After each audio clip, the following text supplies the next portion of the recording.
decision making. My question is, you were raised in Los Angeles. Mm-hmm. Where did you grow up in Los Angeles? Burbank in North Hollywood. Okay. And what high school did you graduate from? I went to a private high school. Called? It was called Yeshiva University of Los Angeles, private Jewish high school. Do you know the demographics of that high school? Upper class, and wholly Jewish. It was a Jewish high school. Yeah. 91% white, I believe, if not higher.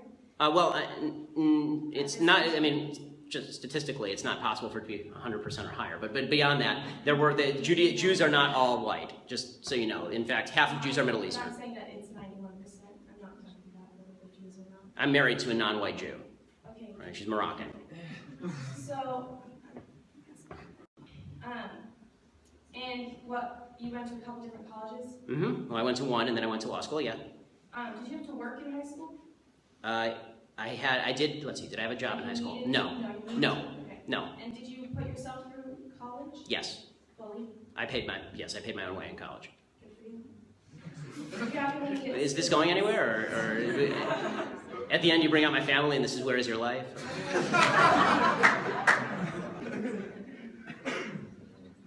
My parents made a lot of very good decisions to give me a better life. I hope to make very good decisions to give my child a better life. I hope that you would personally make very good decisions to give yourself a very good life.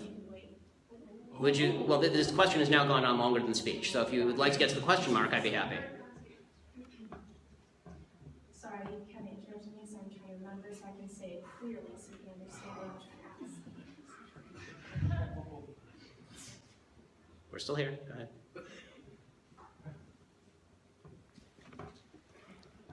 It's not working today.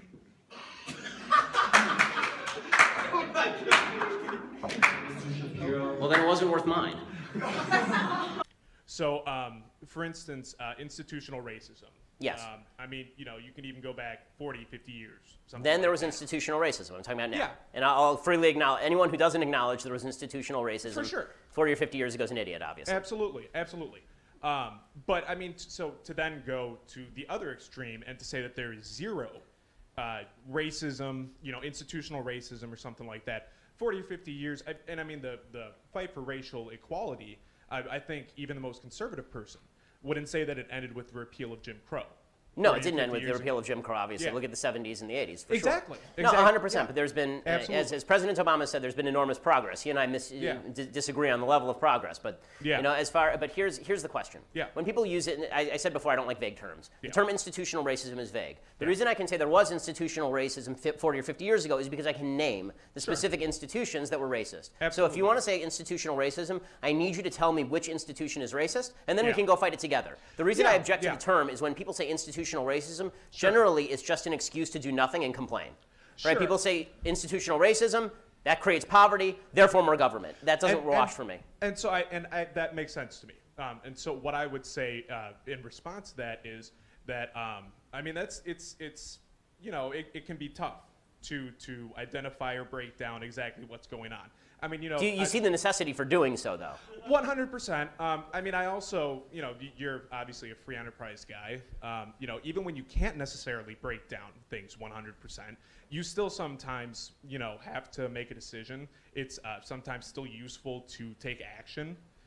Well, you have to identify the problem before you can take proper action. But so if we accept that the racism problem is not 100% resolved, or something like that. I mean, even just but again, it's too vague a problem. So to say, I agree, Sure, so racism is not 100% resolved. I so said it's there are just individuals who are degrees. racist, but you need to. It's not a matter of degrees. It's a matter of institutions that have been completely taken off the board as racist institutions. So to take Jim Crow as an example, Yeah. state governments used to force restaurants Yeah. not to allow black people into white areas. Yeah. That's no longer the case. Yeah. So I can easily say now that those restaurant laws are non-discriminatory. Sure. That's an institution that is no longer racist.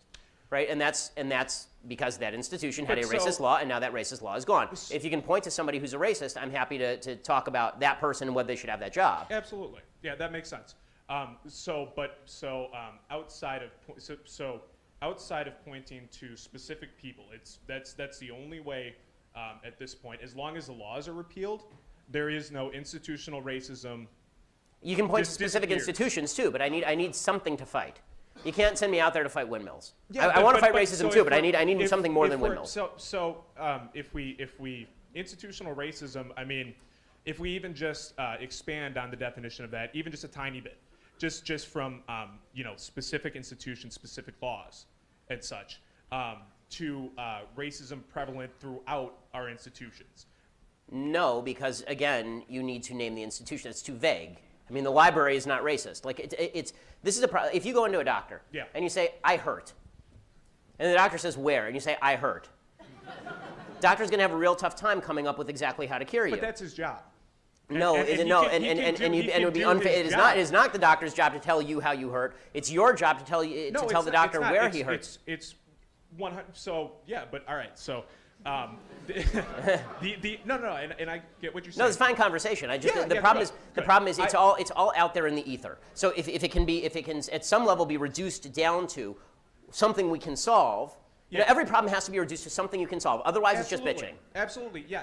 And so what I would say is then you're saying that conclusively it's unsolvable unless we concretely. Because I don't think that it's asking too much of people. I don't think it's random for a doctor to say to you, are you talking about your head or are you talking about your leg?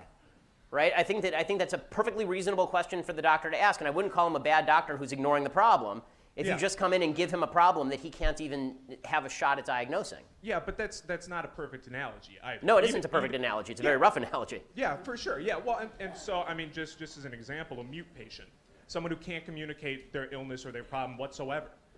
But is the implication that the black community is mute or that the political community here is mute? Because that's absolutely not true. I'm just making it more vague. Making the problem, identifying the problem, as in your analogy, more difficult. What I'm saying is that, but I'm saying like, in the past it was not hard to identify the problem. Yes. This is the point that I'm making. Why is it so much harder to identify the problem now than it was before?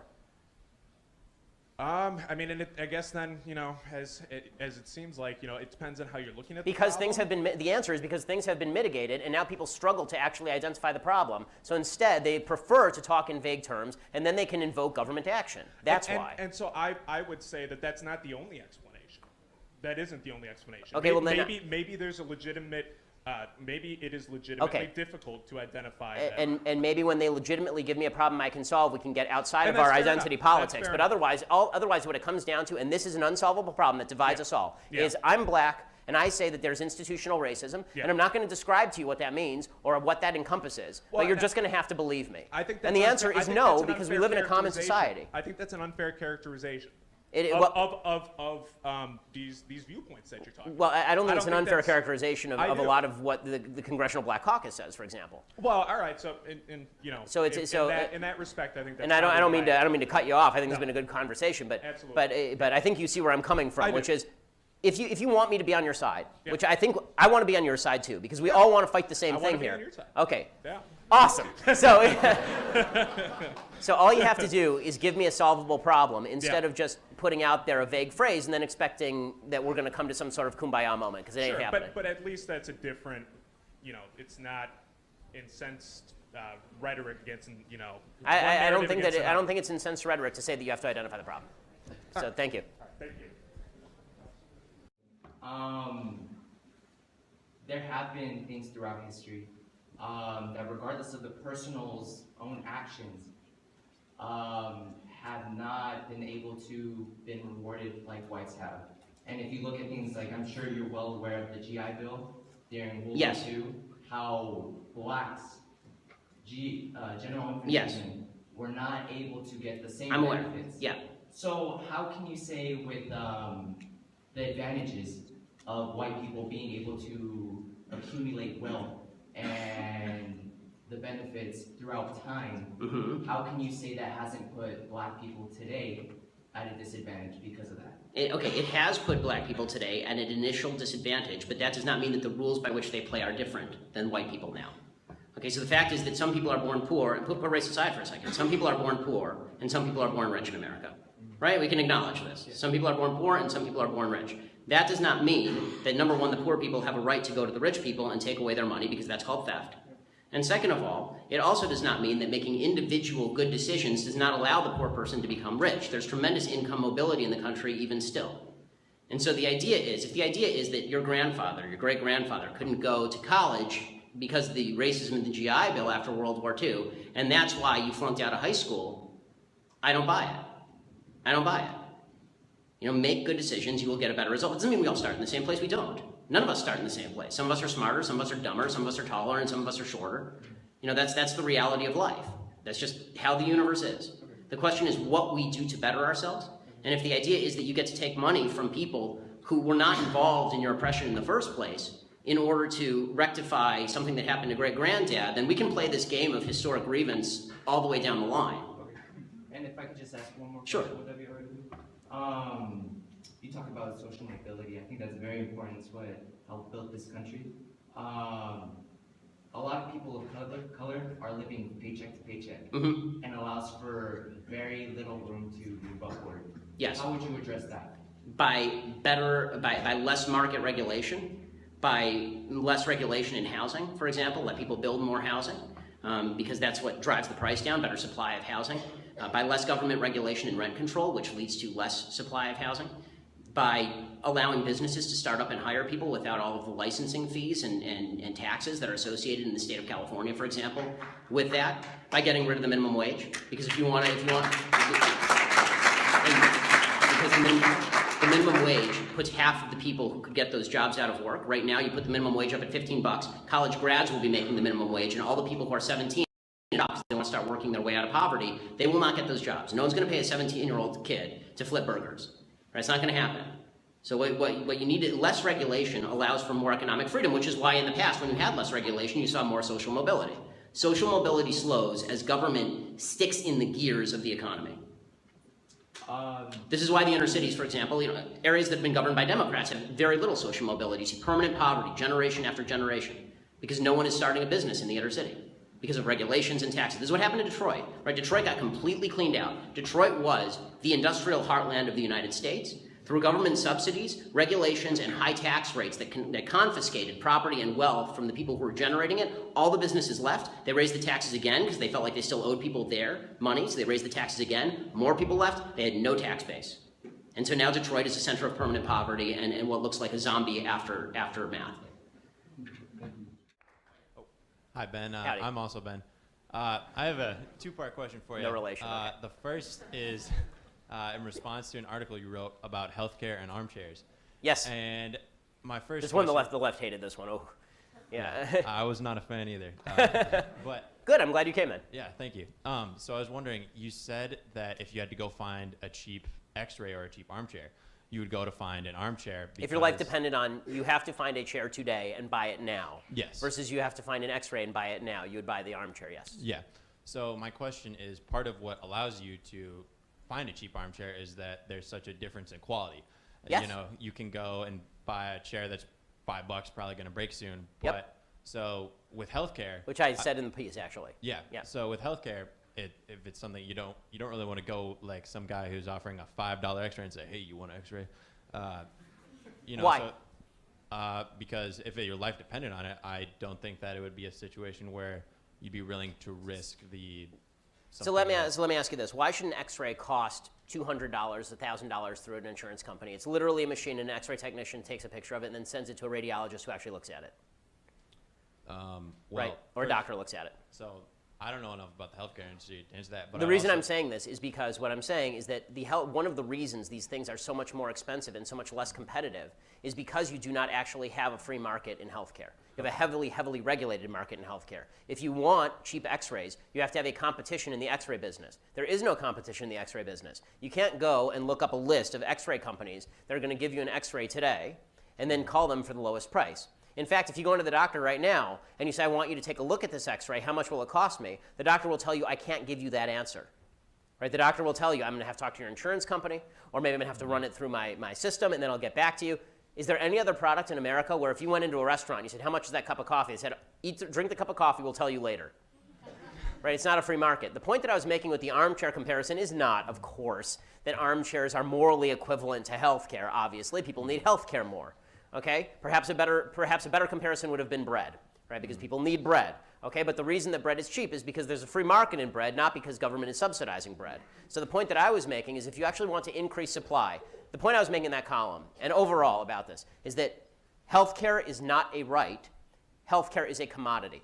And the difference between those two views is that if you think healthcare is a right, now you're going to use the government to cram down on doctors that they must serve you at a particular price, or cram down on taxpayers that they have to pay for a certain level of your care, or cram down on insurance companies that they can't be insurance companies anymore. They have to be health coverage institutes, essentially, which is when they say you have to accept pre-existing conditions, it's not an insurance company anymore. If you had a fire insurance company and they said you have to accept pre-existing conditions, it would just be called the piggy bank. Right? You'd burn down your house and then go get fire insurance. So that's, insurance companies don't work that way. So the point I was making is if you view it as a commodity, you're going to end up making it cheaper, more plentiful, more available, more competition. And the case in point of this is LASIK eye surgery, which is really unregulated. So LASIK eye surgery used to cost like $20,000 an eye. Now it costs $3,000, $4,000 an eye. The reason for that is because the insurance companies won't cover it, and because there's a competitive market, because it's really expensive, right? So lots of doctors now want to be optometrists or ophthalmologists and do this sort of work. This is why my wife's a doctor, so I'm very passionate about this particular topic. They call it the road, which is the successful doctors, radiologists, ophthalmologists, anesthesiologists, dermatologists. All those people basically charge cash and don't work through insurance companies. Right? The vast majority of them work in high-level private industry, and that's, if you want to make a lot of money, that's what you do. And so what you're getting is, in medical schools, if you're aiming for lots of money, you go into one of those four. You're not a primary care physician. You're one of those four. If you want more primary care physicians, what should you do? You should incentivize it. What Bernie Sanders and the rest of this crew want to do, they declare it a right, and then they take away the incentive. They declare it a right for you to have health care, and then they say to the doctor, you're going to work, and you're going to like it, and we're going to make you work. And this is why there's a black market in healthcare in Canada, there's a black market in Israel, there's a black market in the UK. It's why people come here from all of those places to get their surgeries. So here's the reality about socialized healthcare. Socialized healthcare is good for very, very basic things, right? It's like emergency care. The same way if you walk into an emergency room today and you need an x-ray, they'll give it to you regardless of whether you have insurance, which is true. This is why in California you have a major problem with illegal immigrants who don't actually have health care coverage walking in and to the ER and using it as their health care coverage. Basically, socialized medicine works the same way, except there is no upper echelon. They've made it equal at the expense of the upper echelon. Meaning that if you now want a surgery, you got to wait 6 months online for it because we didn't give any incentive for people to become surgeons. Right? There's no cost-benefit analysis there. If you want more of something, you have to incentivize that thing. And when you take away the market, there's no incentive anymore. That's the answer as to why, that's the very long answer as to why I say healthcare is more like a chair than it is like the air or water, because somebody has to provide it to you. My question is, can you just do me a favor and define the terms in your definition, Sure. White privilege, microaggression, and trigger warnings? Because it seems that we have very different definitions of it, and yours seem to be kind of one-dimensional and simplistic, which makes your arguments agreeable, yes, on the surface, Yes. but not, agreeable on the surface, yes, but not really anything more than basic. Okay. Well, since you're already critiquing them, why don't you give me your definition? We can discuss that. That seems more productive. No, actually I just want to hear yours because that's how your whole, I want to know what your argument is based upon, and your definitions are what matters here, not mine, so please continue. Okay, so I'll give mine and then we can trade if you want. I mean, we can have a whole discussion, it'll be awesome. So my definition of white privilege is that America was founded on racism, and that it is inherent in the Constitution of the United States and our legal system, and it is unremovable from the United States and our legal system. It is bound up in our economics, it's bound up in our intellectual system, it's bound up in all of the institutions that surround us. And therefore, individual failings are largely due, or group failings, if there's disparity between groups, group failings are due to these institutional biases that long predated the people who are born today, as opposed to the fault or responsibility of the individual today. Do you find that deeply wrong or unfair? I think that's very one-dimensional, but can you please go on to microaggression? No, I'm just curious. I don't want to. Sure. Yeah. No. You can label it whatever you want. I was hoping to get your definition also, so we can actually come to consensus if we could. I mean, that'd be more interesting to me. But if you want me just to define things, okay, dictionary time. Okay. So microaggressions, according to Jonathan Haidt and Greg Lukianoff in The Atlantic, are largely defined as implicit statements that we make that offend other people without even knowing it. And they're based subjectively. They're not based objectively. So I can say something to you, like if I ask you where you're from, right? You can take that as a microaggression, particularly if you're from a foreign country, because you may be thinking that I'm thinking that you are a foreigner, for example. And to me, subjectivity in interpretation is significantly less important or decent for a society in which we actually have to talk to each other than objective meanings of words and statements. Personally, I do agree with that definition to an extent. The comment that you made about having microaggressions allow someone to put their hands on them or allow someone to act negatively or aggressively or physically, I do disagree with that because I think that's taking a jump away from what microaggressions actually mean. So then we'll call them making an microaggressions. assumption. So instead, why don't you just say, that offends me? And which is perfectly fine, but I think that what microaggressions mean, you are taking it another step outside of what the common definition is, or at least the definition that I may use. I just think that Right, I mean, you're right that I'm extending the logic to what campuses actually do, namely punish people for microaggressions or take measures against them. So you may agree that something's a microaggression, there shouldn't be measures against it. I'm suggesting that we come to an agreement now, you and I, that the language of microaggressions ought to go away, and instead we'll just call them subjectively offensive statements. Because that's more accurate. Microaggression implies there's something objectively aggressive about what I am saying to you if I say something to you that you don't like. Well, I don't want to take too much time. You know, it's interesting, Alex. I'm glad you're here. I will step by that one because I just, for now. Next one is trigger warnings. Okay, so trigger warnings are, again, based on the idea that I'm going to say something to you that is, were you here? Yes. Definition of it, because I think we have two different definitions of what all these terms. The reason that I'm finding this conversation mildly unproductive is you're not giving me your definition so we can actually reach something here.